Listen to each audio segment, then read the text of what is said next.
my job as a leader is to set my team up for success, not catch them doing it wrong. Do you know how many shades of white there are?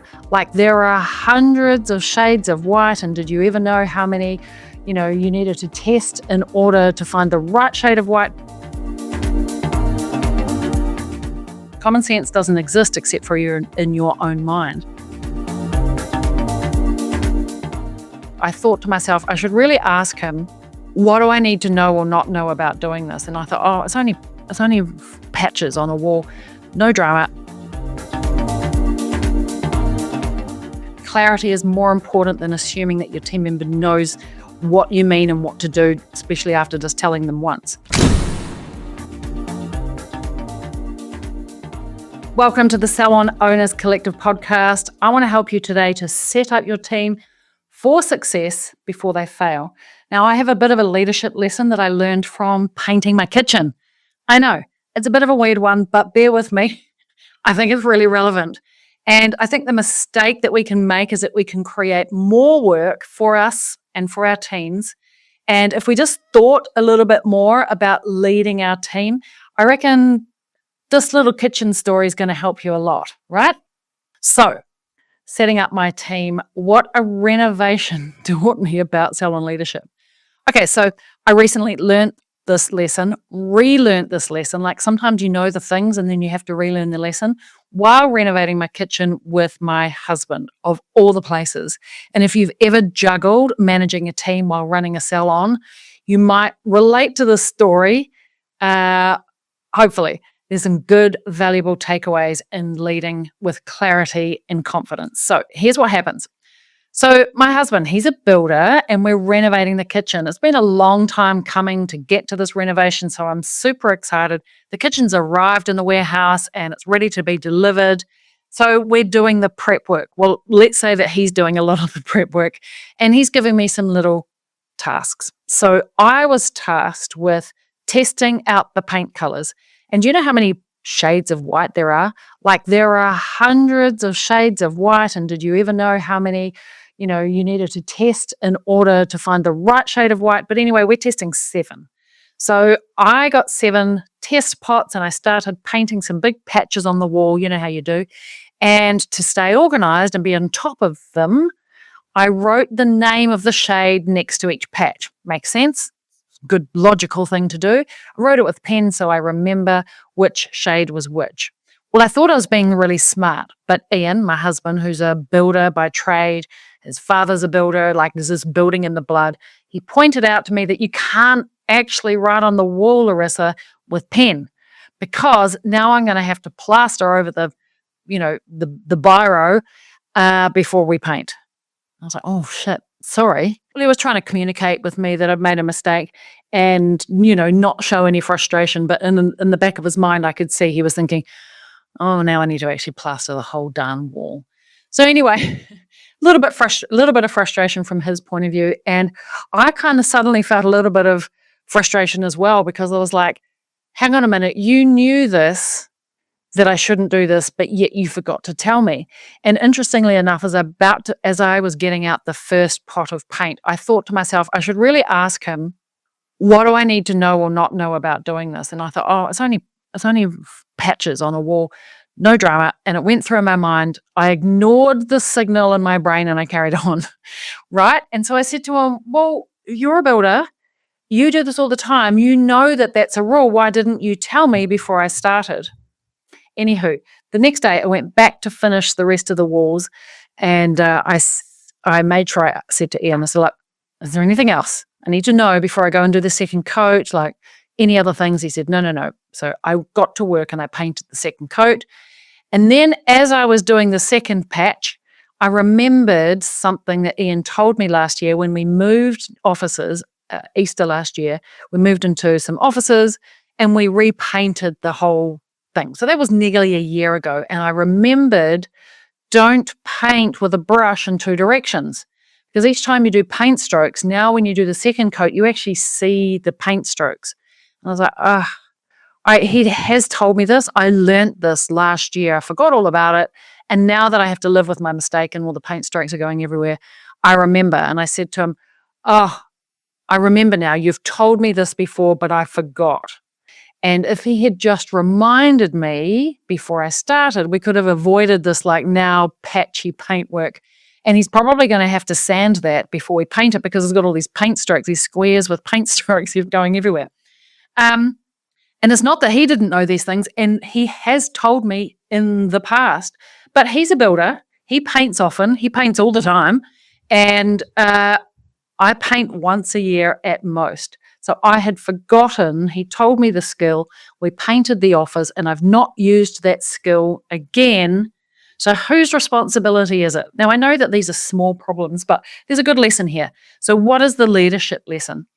So that's when I thought to myself, as a salon owner, as a business owner, we can be like Ian. We make a bunch of assumptions about our teams, about what they know. We expect them to remember when we told them months ago, I said it once, and why aren't you doing it? Like instinctively, we understand that one, we need to give instructions, good instructions, but why didn't they remember it? And when they don't, we feel frustrated. But interestingly enough, your team member feels frustrated as well as you feeling frustrated. Why didn't you give them the formula to succeed in the beginning? So if I've learned anything from this experience, is that my job as a leader is to set my team up for success, not catch them doing it wrong and then remember to give them the right instructions. I can't expect them to succeed if I don't give them the information, the guidance, and the reminders that they need to perform at their best. Set them up to win. Hey, I just wanted to quickly interrupt you and say, hey, a quick thank you. Thank you for tuning in, and I hope you're loving this episode. But let me ask you, have you ever felt like you reached the top of the mountain only to realize there's another even bigger peak ahead? So if you have hit the $1 million revenue mark already, but suddenly the strategies that got you here aren't really working anymore, growth has slowed, you're making bigger decisions, managing a larger team, and the weight of it all, well, it's a lot. It's exactly why I created the Salon Mastery Boardroom, and it's an exclusive place designed especially for salon CEOs like you, where you've gained a high level of achievement already. In the boardroom, we discuss high-level strategies, leadership insights, business model shifts, and things that we need to reach the next big milestone. Sometimes you just need a new milestone.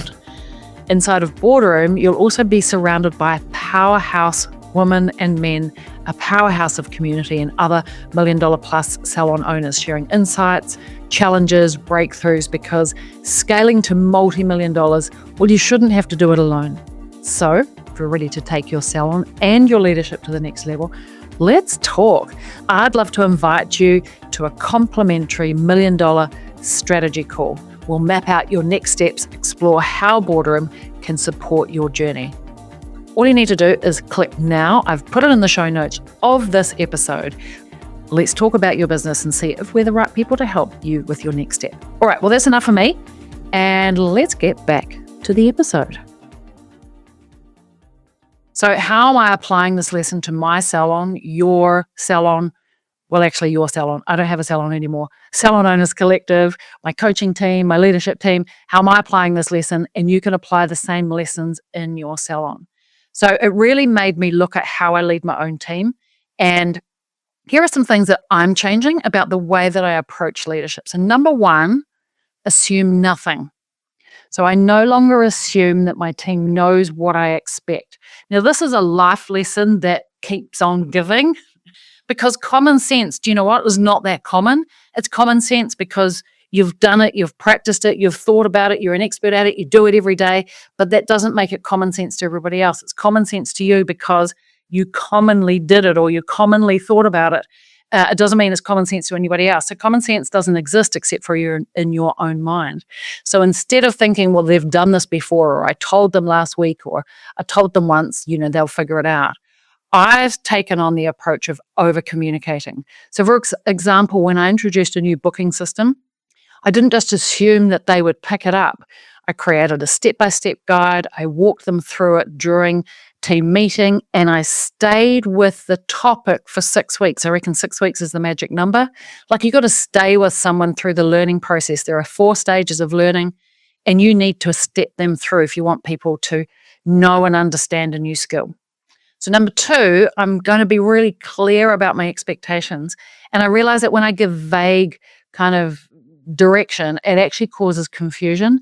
And not every personality on my team feels confident enough to ask me, I don't understand.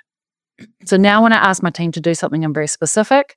And instead of saying, make sure the retail shelves are tidy, because when I say that, what does that really mean? And instead I say, at the end of your day, please check that all the products are front facing. Pull the products forward, wipe down the shelves, lift up the product, wipe underneath, restock any low items. That kind of clarity makes all the difference. And like, you want a time, a date, a how, and the detail. Number 2, providing reminders, just like I forgot Ian's advice, because the last time I did the brush strokes was like a year ago. I haven't practiced that skill. And I know my team forget things too. And when I just tell them once, that doesn't mean that they're like, oh, I'm going to remember that for a lifetime, because Larissa, you're so special, I hang on every word you say. Like, that's just not the case. So when they're not doing a task every day, we've got to build in the reminders. And as the person giving the teaching, the command, the instruction, the leadership, it's our responsibility that the person hears the message. Like, you've got to keep communicating until the message is heard and understood. It's your responsibility because you're the one that's imparting the information. So provide regular reminders and do it for long enough. Like, I think it's 6 weeks if it's a regular task, but it's every time you do it. If it's only a once a year task, well, it's going to take a couple of years to get that bedded down and for them to be an expert. So now I build reminders into part of my teaching process or my leadership process. So for example, when I do performance reviews, I remind my team about how to use the consultation checklist. There's 8 steps of consultation, and I remind them for at least 6 weeks in a row until they make the habit. And if I don't see them doing it, I'll remind them. Or maybe it's rebooking scripts. These are quick refreshers for them to be able to pick up the skill along the way. And then number 4 is creating tools for success. So I provide tools that make their job easier. So like the 8 steps of consultation, that is a piece of paper or on the iPad. It's a checklist, and there are checklists for opening and closing duties, cheat sheets for like scripting for upselling products, and scripting for handling difficult client situations and conversations. Like, these are the tools. Like, we need to give our team the tools so they build confidence, they ensure consistency in the way that they serve clients or do their work. Makes sense, right? So how can you do the same in the salon? So if you want your team to perform at their best, here's what I recommend. Number 1, over-communicate. Don't worry about repeating yourself. Clarity is more important than assuming that your team member knows what you mean and what to do, especially after just telling them once. Number 2, break it down. Provide step-by-step instructions, especially for new processes or tasks that they don't do often. If it's new to them, and I love to get them to write down the instructions. I can speak, they can write it down, because 1, I can think about what I'm speaking. And number 2, when they write, especially in our industry, lots of our team members are highly kinesthetic. And when you engage their body writing on paper, it actually goes into their brain better. So I love to talk to them and they write down, which is a really efficient way to provide step-by-step instructions. Number 3, be proactive. Like, think about this ahead of time. This is the hard one, because if we're busy, it's really hard to plan in advance. But think about what your team might not know or might not remember or might not have done in the past, and try and give as much information up front as you possibly can. Number 4, check in regularly. Like, use team meetings or one-on-ones or check-ins, text messages. Revisit those key systems and processes as you try to establish. And lastly, provide the tools. Like, you create the templates, the scripts, the checklists that are actually going to support the team. I think we need to make it easy to do business with us. Provide them the tools, set them up for success. So leadership isn't about assuming that your team will know what to do. It's about empowering them with the knowledge, giving them good guidance, provide them the tools that they need to thrive. Stay with them. Stay with them till they succeed. And by setting your team up for success, you're not just making their job easier, you're actually making your salon more efficient, more consistent in the way that you serve your clients. And definitely the outcome of all of that is that you become more profitable. So here's my question for you. Are you giving your team everything that they need to succeed upfront? And if not, what's one small step that you can do today to start setting them up for success? It's really just a shift in the way that you lead your people. Trust me, it's like painting the kitchen wall. A little bit of extra effort or communication up front will save you, your team, and my marriage a lot of frustration later on. Hey, if you need some help in fast-tracking leadership in your business so you can grow your team seamlessly, effectively, then just reach out. I'm really happy to hop on a strategy call with you, and let's talk about your business and see if I'm the right person to help. All right, till next week, same time, same place on the podcast. Ciao for now.